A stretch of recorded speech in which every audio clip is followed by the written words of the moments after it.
सत श्री अकाल, नमस्कार, आदाब। पंजाबी रेडियो और पंजाबी टीवी यूएस से देख और सुन रहे सभी साथियों का स्वागत है इस समय के विशेष programme beyond the headlines with Mandeep Punia में।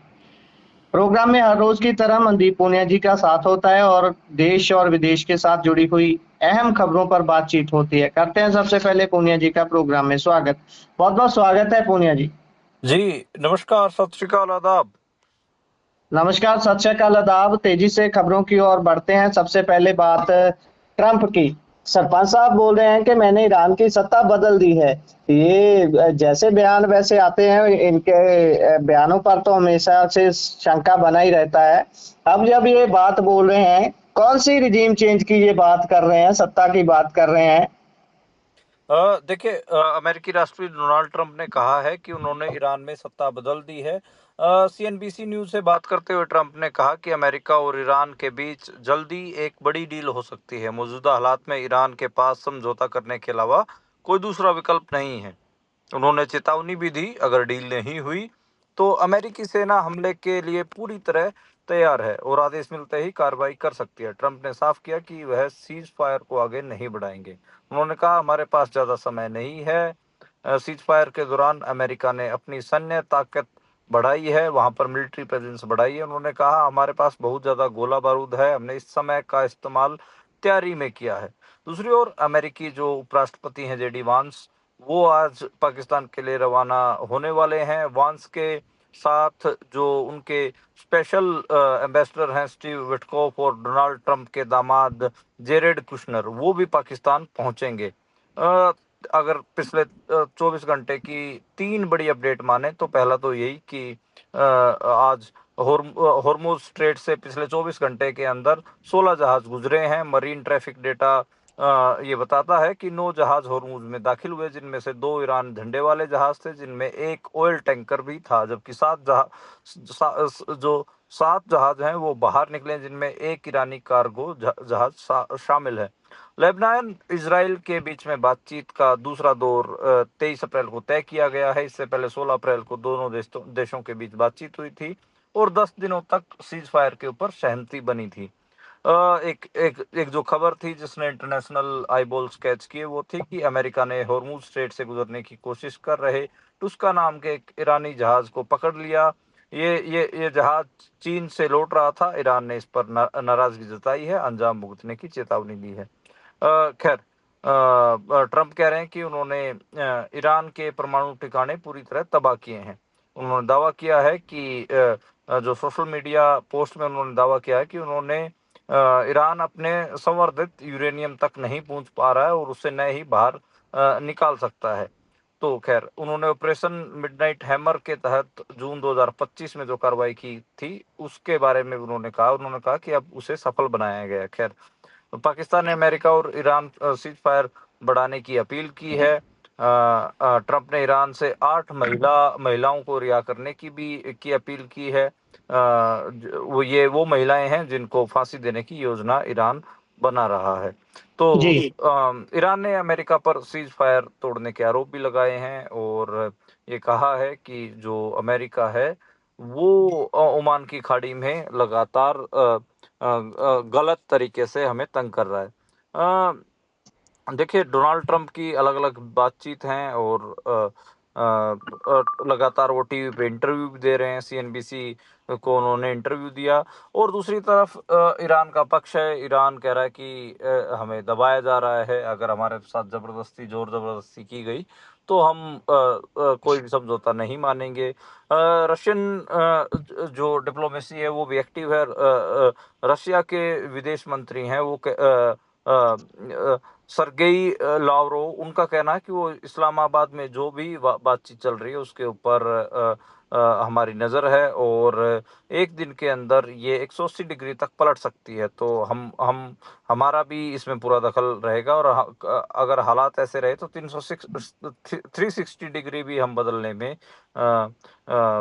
पूरा अपना योगदान देंगे। तो खैर, रशिया भी एक एक अपनी जिम्मेदारी दिखा रहा है। दूसरा, फ्रांस के राष्ट्रपति इमैनुअल मैक्रों, उन्होंने हॉर्मुज स्ट्रेट के ऊपर जो अमेरिका की नाकेबंदी हुई है उसको लेकर उन्होंने अमेरिका को गलत ठहराया। उन्होंने कहा है कि ये रणनीतिक तौर पर गलत कदम है और इससे जो इस इलाके की जो हालात और जटिलताएं हैं वो और ज़्यादा बढ़ेंगी। तो खैर यही है कि एक बार-बार जो पूरा हॉर्मुज़ स्ट्रेट को लेकर दबाव बढ़ रहा है, उसमें जो यूरोपियन मुल्क हैं वो काफ़ी संशय में है और काफ़ी ट्रंप से भी नाराज़ हैं और खुद वो देख रहे हैं कि इस जो इन इन हालातों का सही से निपटारा हो, वहाँ पर जटिलताएं ना बढ़ें। खैर कतर ने लेबनान पर इजरायली हमलों की निंदा की है, तो फाइनली आप देखिए कि कतर भी अब थोड़ा स्टैंड ले रहा है, क्योंकि कतर को पहले ये माना जाता था कि वो लेबनान का इशू हो, ईरान का इशू हो, कोई स्टैंड लेने की कोशिश नहीं करता। खैर कतर ने हालांकि ये कहा है कि यार जब आपकी 16 अप्रैल को पीस टॉक हो गई थी, 23 अप्रैल को दोबारा पीस टॉक हुई है, तो अब लेबनान के ऊपर इजरायली जो हमले हो रहे हैं इसका कोई मतलब नहीं है। खैर जो इजरायली आर्मी है वो अपने हिसाब से चल रही। इजराइल की आर्मी तो दक्षिणी लेबनान को लेकर नई नई किस्म की चेतावनी दे रही हैं। सोशल मीडिया के ऊपर भी अपनी अपनी बात कही है उन्होंने, मतलब लितानी नदी, वादी सलानिया, सलूकी, इन इलाकों का जिक्र करते हुए कहा है कि वहाँ पर आम लोग ना जाएं। खैर तो आप समझ ही सकते हैं कि वो चेतावनियां जारी कर रहे हैं, तो वहाँ पर कुछ ना कुछ जरूर गड़बड़ है। खैर ईरान में पिछले 50 दिन से एयर ट्रैफिक भी बंद है, घरेलू डोमेस्टिक जो फ्लाइट्स हैं वो बंद हैं, तो वो दोबारा शुरू होने जा रही हैं। ये बात भी तेहरान की तरफ से कंफर्म की गई है। तो खैर अभी भी फारस की खाड़ी में सैकड़ों जहाज फंसे हुए हैं इस पूरे विवाद के कारण। तो अभी यही है कि जो जेडी वांस पाकिस्तान पहुंचेंगे, किस किस्म की बातचीत होगी।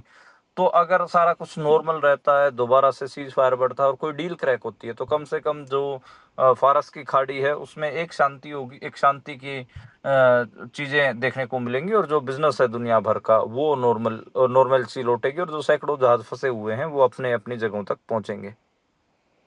जी। और इससे आगे अगर बढ़े तो कल पहलगाम हमले की पहली बरसी है। बहुत दुखद, बहुत बड़ी घटना थी वो, जिसके जिसके बाद दो देशों के बीच का तनाव बहुत ही हाई वोल्टेज ड्रामे में बदल गया था। और तब से लेकर अब तक स्थिति सामान्य नहीं हो सकी है। और कल का दिन कैसे देखें इसको, और सैन्य अधिकारी जो बोल रहे हैं उनको कैसे देखा जाए? देखिए पहलगाम हमला पिछले साल 22 अप्रैल को हुआ था, उसकी पहली बरसी है। कश्मीर में टूरिस्ट गए थे, आप याद करिए, और वहां पर 3 जो आतंकवादी थे उन्होंने टूरिस्टों के ऊपर हमला किया था।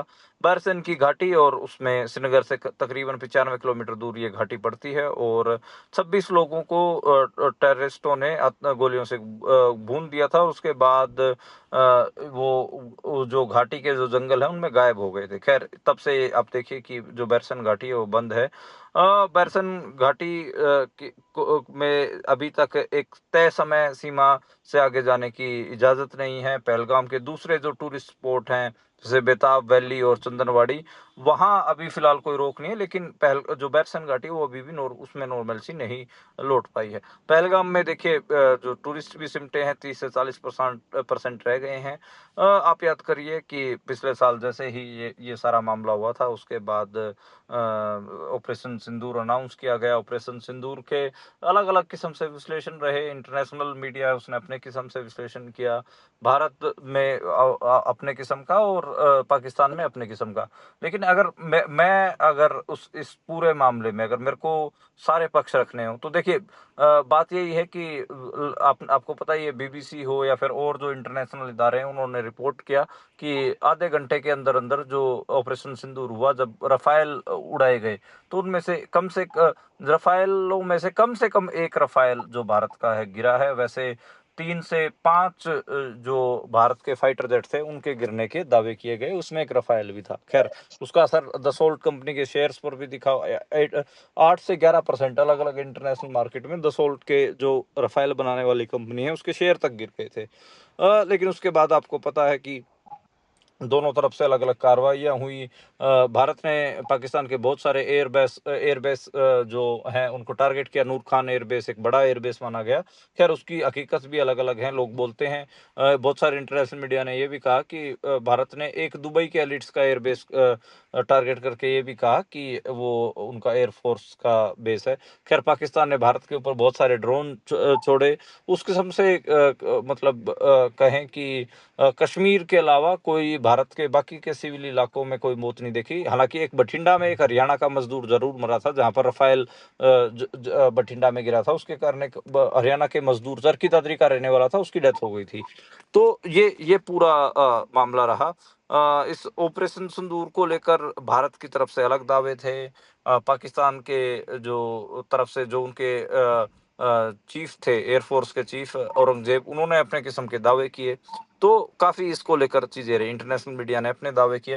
इंटरनेशनल मीडिया में एक जो चीज रिपोर्ट की गई वो ये भी की गई कि इस पूरी जंग में कहीं ना कहीं चाइना को बड़ा फायदा हुआ है, क्योंकि जो चाइना के जो चाहे फाइटर जेट हो या फिर उनका एयर डिफेंस सिस्टम हो, उसको उसका इस्तेमाल पाकिस्तान कर रहा था। तो उसको लेकर काफी चर्चाएं रही। खैर, जो भारत के जो एक्सपर्ट थे, नेशनल सिक्योरिटी के एक्सपर्ट थे, उनमें से एक परवीन सानी, वो लगातार कुछ बातों की तरफ इशारा दिलवा रहे थे। याद करिए 2020 से ही वो एक बात कह रहे थे कि चीन और जो पाकिस्तान है वो दोनों ही मिलकर युद्ध अभ्यास कर रहे हैं और भारत को उन दोनों को एक साथ युद्ध अभ्यास नहीं करने चाहिए। इवन बहुत सारे जो पार्लियामेंटेरियन थे उन्होंने भी कहा कि भारत की सबसे बड़ी डिप्लोमेसी इस इलाके में यही होनी चाहिए कि वो चाइना और पाकिस्तान के संबंध ना बनने दे, उन दोनों को दूर रखे। लेकिन ऐसा नहीं हुआ और उसका नुकसान आपको दिखा भी। ऑपरेशन सिंदूर के बाद लगातार डोनाल्ड ट्रंप के जो दावे हैं, उन्होंने कहीं ना कहीं इंटरनेशनल लेवल पर मोदी की जो ग्लोबल साउथ का हीरो या ग्लोबल साउथ का लीडर होने की जो छवि थी, उसको भी नुकसान किया। भारत को ऑपरेशन सिंदूर के मामले में इंटरनेशनल लेवल पर कोई एक भी मुल्क बात के हक में नहीं आके खड़ा हुआ और पाकिस्तान को बहुत सारे मुल्कों का समर्थन मिला। तो खैर, काफी अलग अलग तरीके से इसका विश्लेषण होता रहेगा। अब आज पहली बरसी जो पहलगाम अटैक है उसकी मनाई जा रही है। जी, बिल्कुल, बिल्कुल। और पहली बार है कि मध्य प्रदेश में रात के समय लू का अलर्ट जारी किया गया है और गर्मी अपना प्रकोप पूरे तरीके से दिखा रही है। और प्रदेशों में कैसा हाल है वेदर का? देखिए, जो सेंट्रल इंडिया है उसमें जो टेम्परेचर है वो 40 तो बहुत टाइम का पार किया हुआ है, और वहां पर जो टेम्परेचर एवरेज टेम्परेचर रह रहा 44 डिग्री 45 डिग्री। उत्तर प्रदेश हो, महाराष्ट्र हो, मध्य प्रदेश हो, तो ये सारे इलाकों में आपको कई कई जगह पे 44 डिग्री से ज्यादा पारा देखने को मिला। इवन दिल्ली, हरियाणा, पंजाब में भी कई जगह पे लू के अलर्ट देखने को मिले हैं।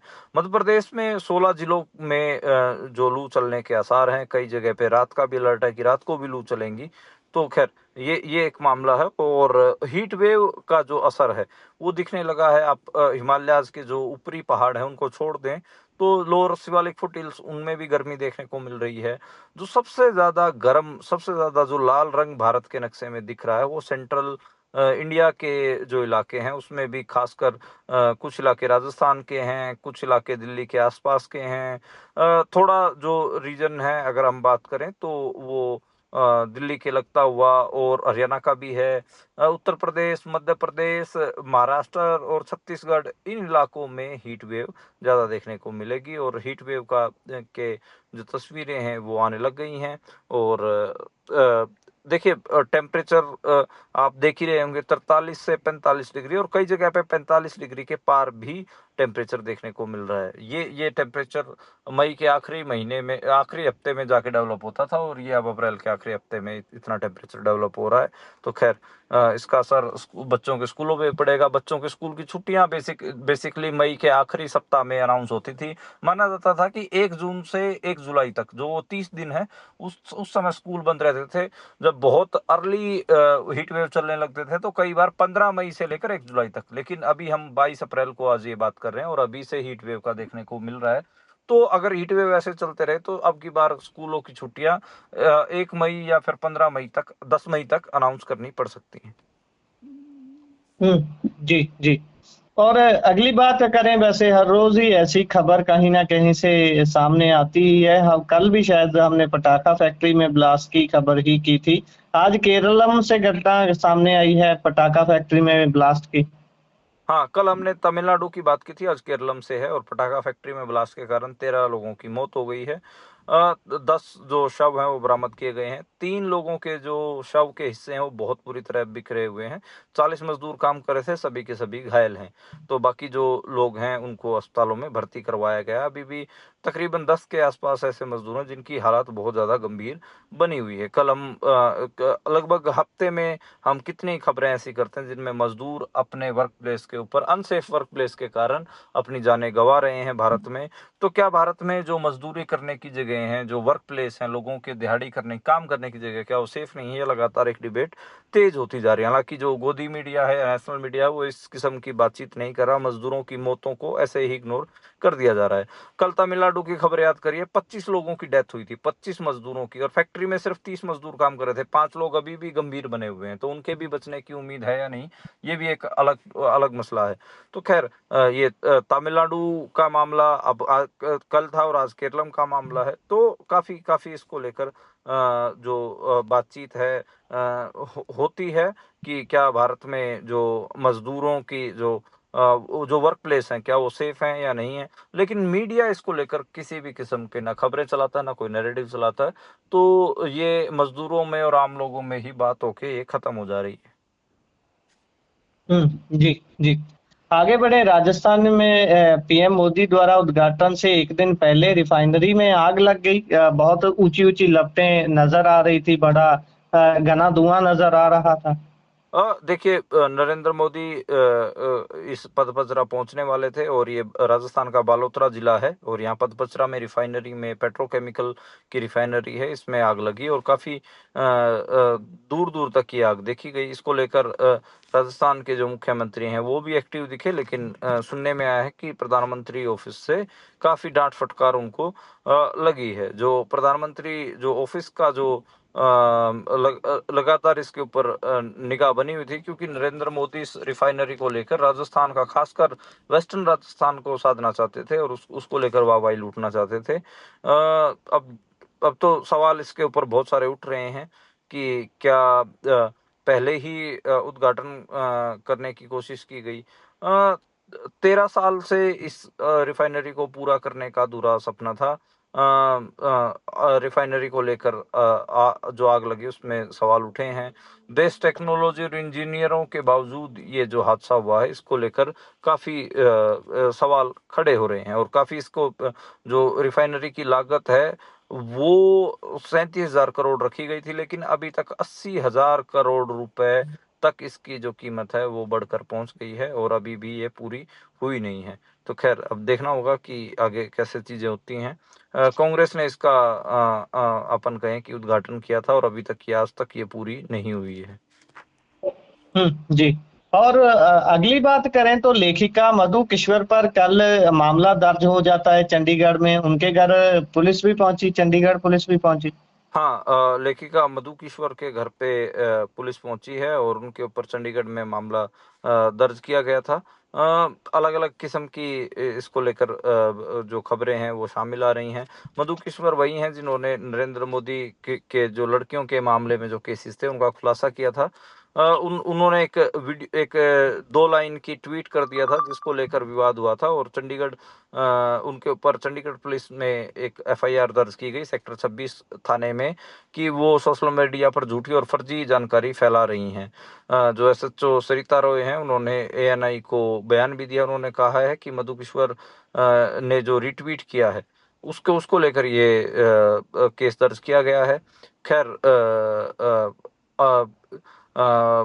जो पूरी अगर बात करें कि 5 जो पुलिसकर्मी हैं उनके ऑफिस पहुंचे थे, मधु किश्वर ने दावा किया है। 75 साल की वो हो चुकी हैं, तो अब देखना होगा कि उनकी गिरफ्तारी होती है या नहीं। लेकिन नरेंद्र मोदी को टारगेट किया था तो अब उनको तो टारगेट किया ही जाएगा। और हालांकि काफी इससे पहले वो 2014 से पहले याद करिए उन्होंने नरेंद्र मोदी की तारीफ में एक पूरी किताब लिखी थी। अब नरेंद्र मोदी के सबसे बड़े क्रिटिक बनकर उभर रही हैं और क्रिटिक ही नहीं बन के उभर रही बल्कि पूरा विवाद उनके सर पे मंडा जा रहा है। जी। और एक डॉक्यूमेंट्री आ रही थी जिसका नाम है लॉरेंस ऑफ पंजाब। उस पर विवाद हो गया है और पंजाब कांग्रेस के प्रधान ने तो नोटिस तक भेज दिया है कंपनी को। देखिए, लॉरेंस ऑफ डॉक्यूमेंट्री को लेकर लगातार विवाद चल रहा है। इसमें सही कहा आपने, जो पंजाब कांग्रेस के प्रधान है राजा वड़िंग, उन्होंने इस फिल्म प्रोडक्शन कंपनी के खिलाफ लीगल नोटिस भेजा है। उन्होंने कहा है कि ये ना तो सुर्खियां लेने का टाइम है, ना राजनीति करने का। जो उन माताओं के लिए क्या जिनके बेटे इंतजार कर रहे हैं, जो अपने बेटों का इंतजार कर रहे हैं लेकिन वो लौटेंगे नहीं, उनके उनके जख्मों पे क्या ये नमक छिड़कने जैसा। सिद्धू मूसेवाला, आप ध्यान करिए कि सबसे ज्यादा जो लॉरेंस बिश्नोई की जो हेडलाइंस उसको मिली और इंटरव्यू जो उसने दिया, वो सिद्धू मूसेवाला की डेथ के बाद मिला था। तो स्टार डस्ट टू फॉल वो वाला मामला है। खैर, पंजाब की जो पहचान है उसको, और जो यहाँ के जो बच्चे लड़के मारे गए हैं उनको बदनाम करने की साजिश ये दिखती है।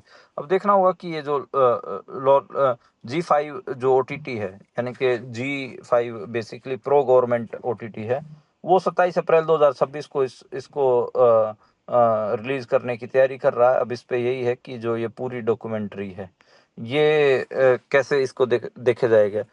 16 मिनट की जो डॉक्यूमेंट के जो ट्रेलर दिखाया गया है, उसमें बहुत सारी चीज़ें दिख रही हैं। उसमें 1980 90 का जो दौर है वो भी दिखाया गया है।